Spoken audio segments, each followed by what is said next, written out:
Hoje a gente discute sobre o nome social para as pessoas terem um nome social, principalmente as pessoas trans. Na minha época, o Beth aparece como um apelido, né, que vem de uma luta.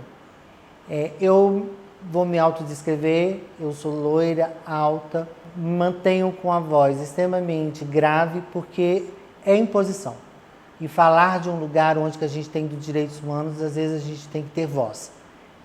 E ter voz é falar com as pessoas. E Beth aparece num momento que eu falo como se fosse a primeira pandemia. Não, corretamente vamos falar da primeira epidemia, que é a AIDS.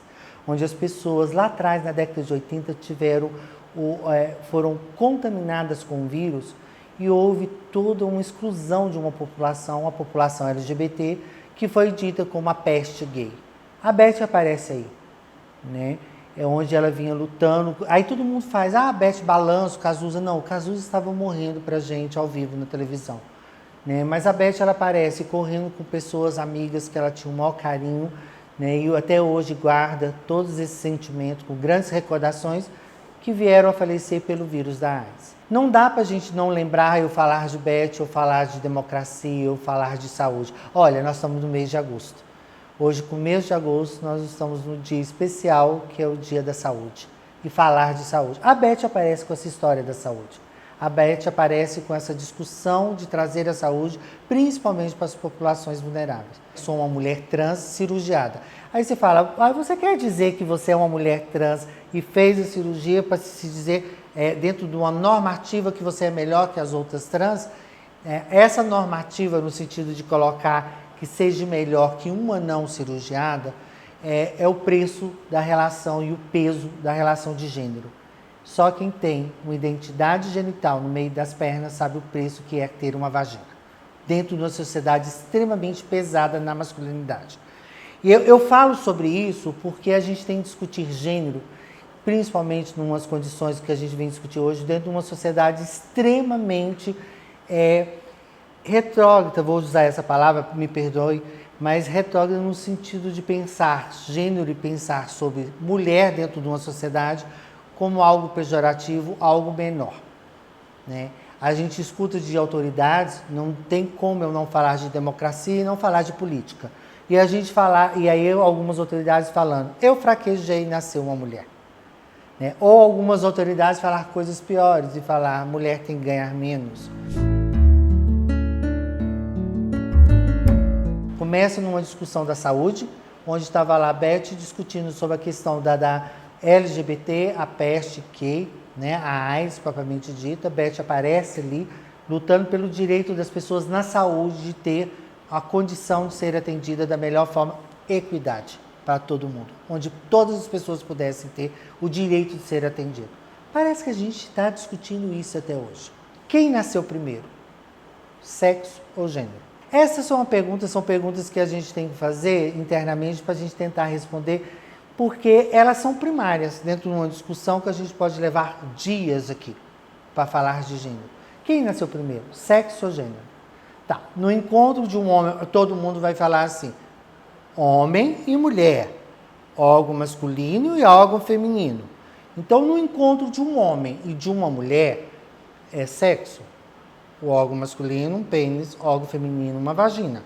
Esse encontro, quando esse casal se encontra, tem afeto, tem amor, ou tem uma relação sexual, nasce um ser. E esse ser que vem ao mundo, antes dele aparecer, ou seja, está sendo gestado, já começa toda uma configuração e todos os arquétipos. Eu sou psicóloga feminista junguiana. Aí, todos esses arquétipos, o que eles aparecem? Falando sobre gênero. Porque esse casal, o cara já fala, na hora que chegar na poltrona para a mulher, para a esposa, para a namorada, vai nascer um menino, vai pôr uma botina, vai vestir azul. Nós tivemos politicamente uma discussão. Meninos vestem azul e meninas vestem rosa. Vamos voltar a essa discussão. Então, é gênero. As relações de gênero. Por quê? A gente não sabe esse ser que vem no mundo, a gente não conhece esse ser no mundo, não sabemos da sua primeira identidade dela. Qual que é a primeira identidade de um ser? A genital. Porque olha só, esse pai, ou esse futuro pai, não sabe, não viu nem o rostinho dessa criança e já fala, vai chamar João, vai torcer pro Goiás junto comigo. Aí a mãe já grita, não, vai chamar, eu já comprei um vestido rosa lindo para ela. Pois é, antes da primeira identidade de um ser que vem no mundo, vem a sua identidade de gênero. Essa relação de gênero, que comporta esse humano. Aí esse ser vem no mundo, né? Aí nasce com uma identidade genital própria. A gente já sabe, eu não preciso identificar, todo ser humano sabe. Ou um órgão genital masculino, ou um órgão genital feminino. Pênis ou vagina. Tá, até aí normal. Deu-se o nome de João, deu-se o nome de Maria, vestiu de azul, vestiu de rosa, torceu pro Goiás, aí vai cozinhar para a mãe. Pronto. E quando esse ser que vem no mundo não nasce com essa identidade genital corretamente identificada? Ah, tem isso, tem. Chamado lá atrás, da antiguidade, pelos compêndios médicos, chamado de hermafroditas. Não, são as pessoas intersexo. Essas pessoas intersexo que nascem com aquilo de fundo. Nós temos profissionais da área de saúde, eu estou no mês de saúde, começo aqui de agosto falando o dia da saúde. Nós temos profissionais da saúde em Goiânia que fazem cirurgia para a retificação dessas crianças que nasceram com órgão difuso. Porque isso não é certinho ali, é difuso. E essa criança vai ser cirurgiada por profissionais maravilhosos que nós temos aqui no estado de Goiás, que hoje está tendo do parlamento, né? E elas vão ser cirurgiadas por a escolha de quem? Da criança? Não, dos pais. Olha só, por que eu estou contando essa história para vocês? Porque falar de uma mulher trans cirurgiada, e hoje discutir sobre a cirurgia trans e falar que sou uma mulher trans e carrego o peso de ter uma vagina dentro de uma sociedade extremamente preconceituosa e do gênero, é porque esse ser, quando está no mundo, quando esse ser que veio ao mundo, que nasce difuso, seu órgão genital, né, ele vai ser operado sobre a condição do desejo de quem? Do pai e da mãe? Ter um pênis, ter uma vagina? Não, na história não foi isso. Nenhum médico se pôs a estudar a transexualidade ou fazer cirurgia transexual para dar condições de uma cirurgia melhor para mim, que eu sou uma mulher trans. Não, é muito mais fácil fazer uma cavidade. É muito mais fácil fazer um buraquinho, que é uma vagina, do que fazer um pênis.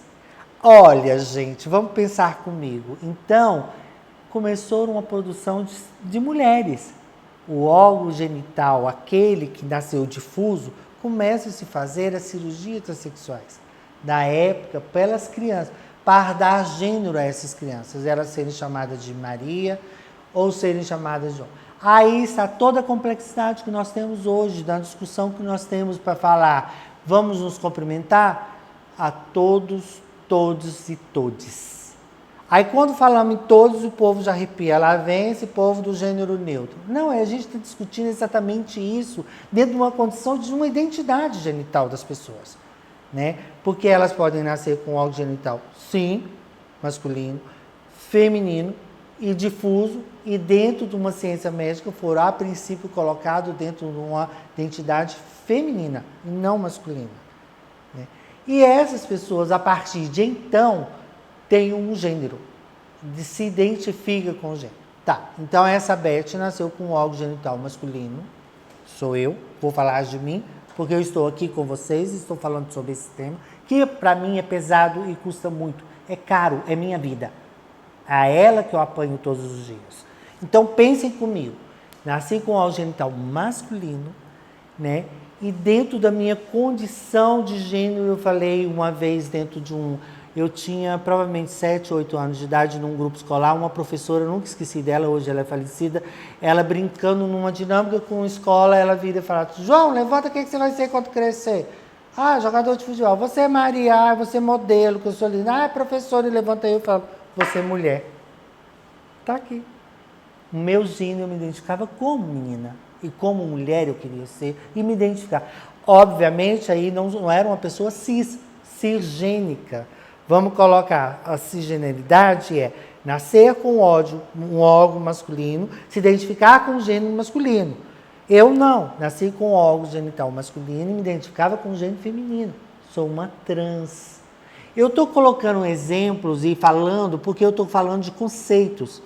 Porque a partir de conceito a gente consegue limpar entre a gente um monte de aresta que nós temos sobre nossas condições da vida Porque essas arestas que trazem o preconceito. Quantas meninas trans na educação tiveram que ficar caladas para estudar e para chegar? Eu atrasei a minha transgeneridade, ou seja, o meu processo transexualizador, para me chegar a ter 4 pós-graduação, ser doutora. Porque eu não tinha chegado na idade que eu estou se eu não tivesse não falado sobre isso, porque eu tinha sido barrada como várias amigas que eu tenho hoje, que não conseguiram terminar os ensinos, porque tiveram que ficar sem ir no recreio, no banheiro, porque, é a história do banheiro. Vamos lá para a história do banheiro. Tenho várias amigas trans que na escola não vão no banheiro, porque tem um problema com o banheiro para entrar no banheiro. Gente, olha só, eu poderia ficar aqui discutindo sobre a questão de gênero, que eu falei, qual é o conceito de gênero? Então, quem nasce primeiro é gênero e não sexo. Porque a partir de então, que a sexualidade e o sexo são totalmente diferenciados, o gênero é o comportamento feminino e masculino dentro do arquétipo de uma sociedade. Como você se identifica, né? Esse é o gênero. Então, sou feminina, certo? Agora tem pessoas que talvez não identifiquem com gênero nenhum, ou é o gênero neutro, que nem eu estava falando. Outras com gênero masculino, outros feminino, outros com gênero nenhum.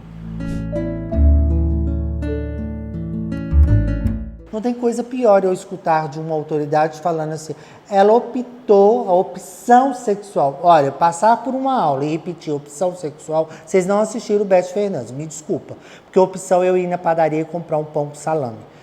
Né? Opção é outra coisa. Eu, se fosse optar dentro de uma sociedade, te garanto muito bem, meu querido, que eu queria ser bissexual. Não ia passar fome, ia beijar muito, todo mundo. Né? Então eu não optei. Eu sou uma pessoa trans, nasci com um órgão genital, sou uma pessoa trans, fiz a minha cirurgia e sou hétero. Né? Se fosse uma opção, que é a minha orientação sexual, se fosse opção, eu queria ser bi, não ia beijar horrores. Né? Mas não é uma opção sexual. Né? Então é uma orientação. É afeto. Porque o que mais incomoda as pessoas é a sexualidade. Eu tenho um projeto chamado Segunda Chance dentro do Ministério para astral, que são os presídios, as alas na penitenciária. Quando eu vejo o crime de violência sexual lá dentro, não incomoda tanto as autoridades quando falam, fulano foi violentado. Mas quando coloca casais homoafetivos numa mesma cela e eles se amam, se beijam, incomoda. O afeto, o amor incomoda muito. Ir andar de mão dada incomoda muito mais do que a violência que essa população sofre cotidiana. A estatística é muito alta. Olha só, um estado que está entre os maiores estados com violências LGBT do Brasil, se eu não me engano, é o primeiro no ranking, a violência não incomoda, mas eu garanto que se um casal andar ali, 2 meninas de mão dada na rua, vai incomodar muito mais, porque o amor incomoda. Então, quando eu acrescento orientação afetivo-sexual, é para a gente pensar no amor. A gente ir ao encontro que as pessoas amam. Elas não têm só desejo. A sexualidade, a expressão sexual, a relação sexual, o desejo é outra história. Né? E aí, voltando sobre essa questão de gênero, é tão simples a pergunta, como você se sente? É simples, aí você fala, eu me sinto com dor de barriga. Não, querido, eu não estou falando comportamental. Sou psicóloga, não behaviorista. Como eu já me identifiquei, sou junguiana. Como você se sente? Masculina dentro do complexo, masculino ou feminino? Olha só, a pandemia, antes da pandemia, se essas discussões eram sobre a relação do desejo, o afeto, a orientação afetivo-sexual das pessoas, né? Na pandemia trouxe esse grande vácuo que era antes da pandemia e pós-pandemia que nós estamos vivendo, entre parênteses, porque outras viroses têm aparecido, né, que trazem o mesmo preconceito. Se na pandemia, na Covid, trouxe a xenofobia de que veio de um país porque veio de um morcego, né, hoje nós temos a virose do macaco que traz um outro preconceito que é falar, isso é de homossexuais, são os gays que pegam. Né? Trazer outro preconceito sobre as viroses e outras coisas. E eles preconceitos podem trazer em relação à estatística contra as pessoas. Né? E isso está na história. Quando eu faço a referência disso, no estudar o banheiro, sobre a erotização do banheiro, estudar sobre a condição das pessoas, o tocar as pessoas, o imaginário de que as viroses vão trazer, uma série de outras crises. Não só a crise econômica. Houve um empobrecimento das pessoas? Sim. Mas o empobrecimento não é só econômico, é político das pessoas. Porque eu vou fazer uma provocação, uma vez que eu faço a transversalidade, de que da questão da cultura e da raça, eu nunca vi um pai expulsar um filho de casa por ser negro. Mas todos os dias eu deparo com um pai e uma mãe que expulsam um filho de casa por ser gay. E aí eu faço essa provocação porque a pandemia trouxe isso, esse vácuo enorme. Os pais, a família tiveram que ficar trancados dentro de casa e conviver com seus filhos e assumir seus filhos, sua condição, seu comportamento e o seu gênero dos seus filhos. Isso trouxe uma crise muito grande na política, e numa política de direitos na política. E se esses filhos, olha só, eu vou dar o exemplo da questão da violência de gênero, o que nós estamos passando. Recentemente encontrei com uma pessoa e perguntei: o que você está fazendo na rua? O meu preconceito era óbvio, porque eu olhava para a pessoa e falava, ela estava na rua porque ela está sob condição de uso de droga, só qualquer coisa nesse sentido. Não, ela olhou para minha cara e falou: Beth, meu pai todos os dias bate na cara da minha mãe falando que bate e ela sofre violência doméstica por ter um filho gay. Então eu fui para a rua. E na rua essa pessoa vai estar sob qual política? Qual crise que nós estamos da democracia nos direitos humanos? Qual é o lugar, qual é a casa, qual é o lugar que atende essas pessoas na rua? Quando eu trago o exemplo da violência doméstica, a pandemia, a expulsão, tudo isso que vem acontecendo, para mim é privilegiado falar dos direitos humanos aqui e a gente pensar como que nós vencemos isso na educação. É o processo educativo. É a partir disso que nós estamos fazendo aqui que a gente vai vencer o processo educativo. Porque gênero, que eu discuti lá atrás, como você se sente, masculino e feminino, né, traz condições também econômicas e sociais. É muito caro ser mulher.